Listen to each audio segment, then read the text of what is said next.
2026 ജനുവരി 22 Siraj editorial. നയം കാറ്റിൽ പറത്തി നയപ്രഖ്യാപനം.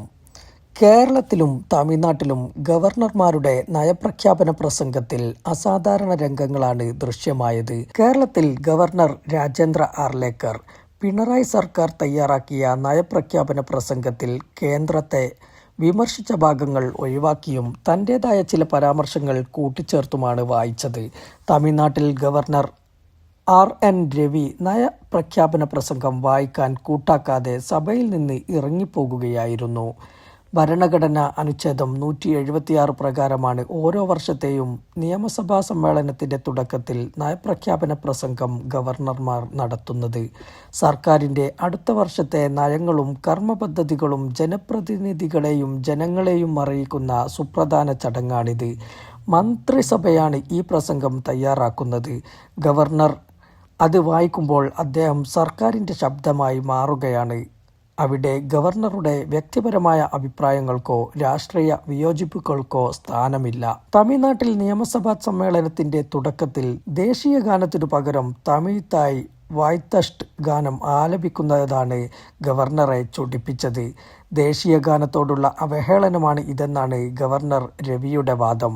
എന്നാൽ സുപ്രധാന ചടങ്ങുകളുടെ തുടക്കത്തിൽ തമിഴ്നാടിന്റെ സാംസ്കാരിക അടയാളമായ തമിഴ് തായ് വായ്ത്ത് ഗാനം ആലപിക്കുന്നത് പതിറ്റാണ്ടുകളായുള്ള അവിടുത്തെ കീഴ്വഴക്കമാണ്. എങ്കിലും നിയമസഭാ സമ്മേളനം അവസാനിപ്പിക്കുന്നത് ദേശീയ ഗാനത്തോടെയാണ്. ദേശീയ ഗാനത്തെ ഇവിടെ പാടെ മാറ്റി നിർത്തുന്നില്ല. ഇതിലെവിടെയാണ് അവഹേളനം? ആണെന്ന് ഗവർണർക്ക് അഭിപ്രായമുണ്ടെങ്കിൽ നിയമസഭയെ അവഹേളിച്ചും ഭരണഘടനാപരമായ ഉത്തരവാദിത്വം നിർവഹിക്കാതെ ഇറങ്ങിപ്പോക്ക് നടത്തിയുമല്ല അതിനെതിരെ പ്രതികരിക്കേണ്ടത്. സർക്കാർ നിലപാടിനോട് വിയോജിച്ച് പ്രതിപക്ഷ കക്ഷികൾ ചിലപ്പോൾ സഭയിൽ നിന്നിറങ്ങിപ്പോകുകയും സഭ ബഹിഷ്കരിക്കുകയും ചെയ്യാറുണ്ട്. അത് രാഷ്ട്രീയ പ്രതിഷേധമാണ്. ജനങ്ങളുടെ പേരിലാണ് ജനങ്ങളാൽ തിരഞ്ഞെടുക്കപ്പെട്ട രാഷ്ട്രീയ പ്രതിനിധികൾ പ്രതിഷേധിക്കുന്നത്. ഗവർണർമാർ ആർക്കു വേണ്ടിയാണ് പ്രതിഷേധിക്കുന്നത്? കേന്ദ്ര സർക്കാരിൻ്റെ സാമ്പത്തിക നയങ്ങളെയും ഫെഡറലിസ്റ്റ് വിരുദ്ധ നടപടികളെയും വിമർശിക്കുന്ന ഭാഗവും നിയമസഭ പാസാക്കിയ ബില്ലുകൾ ഗവർണർ ഒപ്പിടാതെ വൈകിപ്പിക്കുന്നുവെന്ന പരാമർശവുമാണ് കേരളത്തിൽ വായനയ്ക്കിടെ ഗവർണർ ഒഴിവാക്കിയത്.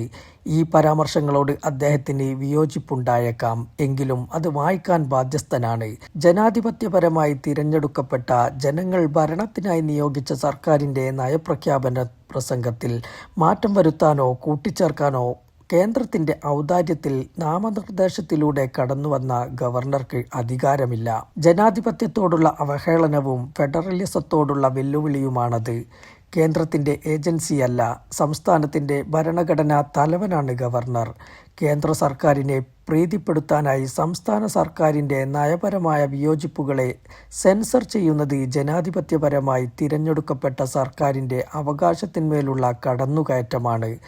നയപ്രസംഗം ഗവർണറുടെ ബാധ്യതയാണെന്നും അതിൽ മാറ്റം വരുത്താൻ പാടില്ലെന്നും ശംഷേർ സിംഗ് പഞ്ചാബ് സർക്കാർ കേസ് 1974, BB സിംഗാൾ കേന്ദ്ര സർക്കാർ കേസ് 2010, പഞ്ചാബ് ഗവർണർ പഞ്ചാബ് സർക്കാർ കേസ് തുടങ്ങി നിരവധി കേസുകളിൽ സുപ്രീം കോടതി നടത്തിയ പരാമർശങ്ങളിൽ നിന്ന് വ്യക്തമാണ്. ഗവർണർ തൻ്റെ ഭരണഘടനാപരമായ എല്ലാ അധികാരങ്ങളും നിർവഹിക്കേണ്ടത് മന്ത്രിസഭയുടെ സഹായത്തോടെയും ഉപദേശപ്രകാരവുമായിരിക്കണം. പാർലമെന്ററി ജനാധിപത്യത്തിൽ യഥാർത്ഥ അധികാരം ജനങ്ങൾ തിരഞ്ഞെടുത്ത സർക്കാരിനാണ്, ഗവർണർക്കല്ല എന്നായിരുന്നു പഞ്ചാബ് സബ് ജഡ്ജിയായിരുന്ന ശംഷേർ സിംഗ് സംസ്ഥാന സർക്കാരിനെതിരെ സമർപ്പിച്ച കേസിൽ 7-അംഗ ഭരണഘടനാ ബെഞ്ചിന്റെ പ്രഖ്യാപനം. ഗവർണർമാർ കേന്ദ്ര ഏജൻസികളല്ലെന്ന് BB സിംഗാൾ കേസിലും തങ്ങൾ തിരഞ്ഞെടുക്കപ്പെട്ടവരല്ലെന്ന കാര്യം മറക്കരുതെന്ന് പഞ്ചാബ് ഗവർണർക്കെതിരായ കേസിലും സുപ്രീം കോടതി ഉണർത്തി. ഭരണഘടനയുടെ കാവലാളെന്നാണ് ഗവർണർ വിശേഷിപ്പിക്കപ്പെടുന്നത്. ഭരണഘടനാ നിലപാടുകളും ആചാരങ്ങളും കൃത്യമായി പാലിക്കുമ്പോഴാണ് അതിൻ്റെ കാവലാളാകുന്നത്. തിരഞ്ഞെടുക്കപ്പെട്ട സർക്കാരിനെ അനാദരിക്കുകയോ സഭാ നടപടികളെ അലങ്കോലപ്പെടുത്തുകയോ ചെയ്യുന്നത് ഈ തത്വത്തിന് ഘടകവിരുദ്ധമാണ്.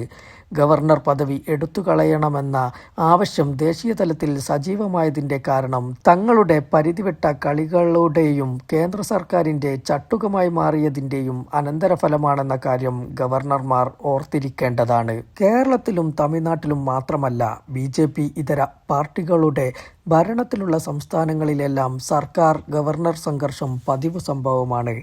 സമാന്തര ഭരണകേന്ദ്രങ്ങളായി മാറുകയാണ് രാജ്ഭവനുകൾ. സർക്കാർ റിയാസ് കമ്മീഷനും പൂഞ്ചിയ കമ്മീഷനും ഗവർണർ പദവിയെക്കുറിച്ചും അവരുടെ പ്രവർത്തന പരിധിയെക്കുറിച്ചും വ്യക്തമായ മാർഗനിർദ്ദേശങ്ങൾ നൽകിയിട്ടുണ്ട്. സജീവ രാഷ്ട്രീയക്കാരെയോ പക്ഷപാതപരമായി ചിന്തിക്കുന്നവരെയോ ഗവർണർമാരായി നിയമിക്കരുതെന്നാണ് അവരുടെ ശുപാർശ. നിർഭാഗ്യവശാൽ ഇന്ന് ഗവർണറുടെ യോഗ്യത കേന്ദ്രഭരണ കക്ഷിയോടുള്ള വിധേയത്വമായി മാറിയിരിക്കുന്നു.